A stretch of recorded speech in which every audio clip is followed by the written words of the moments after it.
విలక్షణ నటుడు కోట శ్రీనివాసరావు కన్నుమూశారు.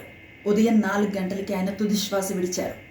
ఈ వార్త సగటు తెలుగు ప్రేక్షకుని ఒకంత దిగ్భ్రాంతికి గురిచేసిందనే చెప్పాలి.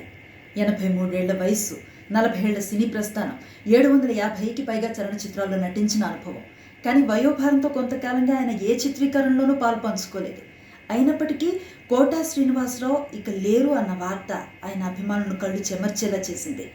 తండ్రి వారసికంగా తొలుత డాక్టర్ అవ్వాలని ఆయన కోరుకున్న నాటక రంగంపై ఆయనకున్న మక్కువతో సినిమాల వైపుకే అడుగులు వేశారు. ఈ సందర్భంలో ఆయన జీవితంలో, కెరీర్లో ఆయనకు వచ్చిన ప్రతి అవకాశాన్ని కూడా 100కి 100% ఆయన న్యాయం చేశారనే చెప్పాలి. తండ్రిగా, తాతగా, హాస్య నటుడిగా, సహాయ నటుడిగా, ముఖ్యంగా విలన్గా, పొలిటీషియన్గా ఏ పాత్ర ఆయన ధరించినా ఇది ఈయన తప్ప మరెవ్వరు చేసినా కూడా పండదు అనే అభిప్రాయాన్ని ప్రేక్షకుల ద్వారా తెప్పించుకోగలిగారు ఆయన. నా కెరీర్లో ఆయన ఇంటర్వ్యూ చేసే సందర్భం ఒకటి ఎదురయ్యింది.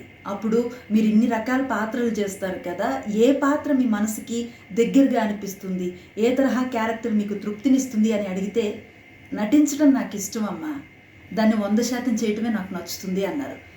ఈ స్టేట్మెంట్ చాలు నటన పట్ల ఆయన కమిట్మెంట్ని, ఆయన వృత్తి పట్ల ఆయనకున్న నిబద్ధతని తెలియచేస్తుంది. చనిపోయే వరకు నటించాలి, చనిపోయిన తర్వాత తన నటనతో జీవించాలి అని కోరుకునేవారు కోట. ఈరోజు ఆయన మన మధ్యన లేరు. కానీ తెలుగు చలనచిత్ర పరిశ్రమ ఉన్నన్నాళ్ళు కోట శ్రీనివాసరావు గారు ఆయన నటనతో మన మనసుల్లో ఎప్పుడూ చిరంజీవిగా ఉంటారు. ఆయన ఆత్మకి శాంతి చేకూరాలని కోరుకుందాం.